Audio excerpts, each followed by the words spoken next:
You are looking at the locker room right now live at AT&T Stadium after the Cowboys their season falls to an end, but they win 47-16 over the Redskins. A lot of points scored today, but we all know Philadelphia won 34-17, so the Cowboys' playoff chances are now over for the season as they finish 8-8. Yeah. Welcome to The First Word. Barry Church, Nate Newton, I'm Lindsay Draper. And tonight, guys, Nate, I know you were sitting there saying, why do we see all these points in a game like this? But you look back at the season.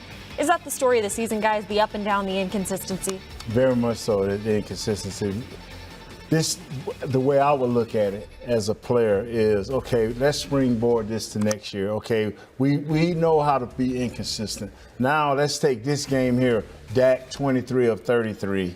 300-something yards, 9.2 average, 4 TDs, no interception. That's the Dak we knew earlier. I'm talking about last year, coming into this year. Zeke with 18 carries, 22 yards, several passes. This thing is going to work like that. That's what's balanced today. You know, a little bit too late, and I'm sorry to hear that. Yeah, like you said, it was just a little bit too late for this season. We had all the opportunities we could imagine for it last week against Philadelphia. We should have got that win, but we weren't able to do that. We weren't able to kind of control our own destiny. So we come into this week against the Washington Redskins, who are depleted. I mean, I think it was like 20 people on IR for them. And like you said, we were extremely balanced, ran the ball well, threw the ball well. Defensively, they stepped up, had a couple turnovers. But overall, like you said, it was just a little bit too late. And we've got a lot to just discuss the entire evening coming up on all of our shows following The First Word. But you look at the Eagles, Nate, they were depleted as well, but Doug Peterson just seemed to really get those guys. What was he able to do to get them to rally and win? I think now 4 in a row. He used every piece that was available, no matter who the player was. What was Boston Scott? Never heard of him at the beginning of the season. Sanders wasn't used as much. They had Howard. Zach Ertz went down. Then now you got Goddard. Aguilar went out. He shows back up. He used it. Ward, never heard of him, quarterback from Houston. I mean, he took every possible piece and he worked through it like a jigsaw puzzle. And he told his quarterback, under no certain circumstances are you allowed to lose. And they went out and they put it together as a team and played great. Yeah, you're completely right. I mean, like you said, it's the next man up mentality for the Eagles. Yes. I mean, like you said, Ertz is out, Dallas Goedert stepped up. They didn't even have Miles Sanders today for this game. He got knocked out of it. And what happened? Boston Scott just stepped up for the Eagles, scored 2 touchdowns. I mean, this is kind of the ultimate team. They kind of use every piece of that 53-man roster. Their special teams is playing well. Their defense has rallied a little bit over these past couple weeks. So they could make some noise in the playoffs, but they have the complete team. And the Cowboys, they were just too inconsistent this year, roller coaster ride. And now we're at the bottom of it. And we have an offseason ride ahead of us. Let's go out to Nick Eatman and Rob Phillips of DallasCowboys.com for their first reactions down on the sideline at AT&T Stadium, guys. Thanks very much, Lindsay. You know, Nick, there was some smattering of let's go Giants chants throughout this game. Ultimately, the Cowboys didn't get the help they needed from New York. They didn't hear it. Yeah, they didn't hear those chants. And there weren't a lot of updates from that Eagles-Giants game, but the Cowboys, they held up their end for this night.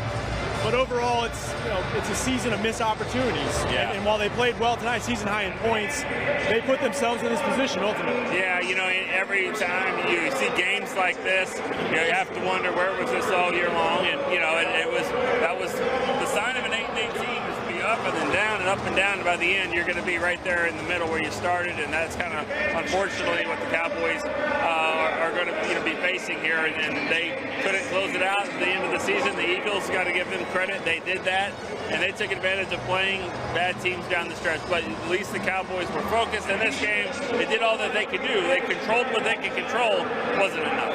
What are some things you saw in this game that made you feel good about next year? Well, Michael Gallup. Yeah. You know, Gallup showed some playmaking ability there, and you know that's a tough one because you know he'll be back. But when you look at the defensive side of the ball and you have all those guys over there, you wonder who's coming back. You know, there's some free agents, and so there's just a lot of question marks there. There's question marks on offense. Obviously, there's question marks with the coach, which then trickles down to everything else. And so it is hard to kind of pinpoint and say this is exciting for next year. But, you know, to finish 8-8 like they did, I mean, I thought that was just, you know, it's just bittersweet for sure. For sure. I mean, it's hard to talk about. Really hard to talk about this game, honestly. I mean, Zeke and the running game has been really good these last few weeks. I thought Dak made plays. But ultimately, like you said, there's going to be questions about Jason Garrett's job status. with an expiring contract, about to go in the locker room. We expect we'll hear from Jerry Jones about the game. But like you said, on the roster, close to 30 free agents, or could be free agents, guys headed for unrestricted free agency. There could be a lot of turnover here, and the draft is not going to be enough to address all of that. So, a lot of things have to be taken care of here in the next few months. Some of the things you can see about who's coming back, who's not coming back, it really looks like that was it for Jason Witten. You know, just the way they were kind of hugging him in the huddle, and he's kind of been walking around and high-fiving people. You have to think that that's probably the end for him. We'll see what he says in the locker room, but you know, if it goes out like that, obviously it was a remarkable career, and you know, you saw one of the great catches last week. But you know, just a lot of question marks right now with this team. 8-8 certainly wasn't good enough. To me, it's the worst kind of blowout win you can have. Is a game like this, and just to give you a definition of what could have been. You know, and when Witten came back, he said he knew it could go either way. You know, obviously they thought this was a championship type team, but he knew as long as he's been in the league, it could be one way or the other. It did not go the Cowboys' way this season, and like I think you said, bittersweet is the best way to wrap up this final game of the 2019 season. Back to Lindsay and the crew. Thanks, fellas. Great job all season long with us here on The First Word. Here are the final stats from the game, and it seems kind of silly looking at the stats, but I mean, the Cowboys really kind of picked it up in the second half, something they haven't typically done this year. I don't care who we play, Ms. Lenz and Mr. Barry Church. I don't care who we play. If you see our time of possession anywhere over 32, 9 times out of 10 we've won that game. As you see right there, we're 34 minutes and 15 seconds.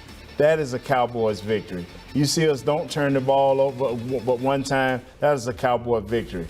Look at the passing yardage, up under 300 yards. He threw only 33 times. I'm talking about our quarterback. Those usually lead up to victory. I don't care if that is a depleted Redskins team. When you see those type numbers, you usually see the Dallas Cowboys dominate a game. Yeah, you're completely right. I mean, on third down, they were over 50% completion percentage on third down. And the thing about the stat about time of possession, the Redskins only had 25 minutes. And what we've said is if this defense can play under 29 minutes, they usually come home with the victory. And they were able to play lights out today, creating turnovers, forcing sacks. I mean, they were all over the ball today. All right, guys, we are going to take a quick break here from the studio, about 11 minutes to be exact. We will be back at 7 p.m. Central. Don't worry, we've got Jason Garrett, Jerry Jones, all of these folks waiting to get into the locker room and get the word from the Cowboys. We will have it for you first here on Cowboys OT at 7 p.m. Central. OT.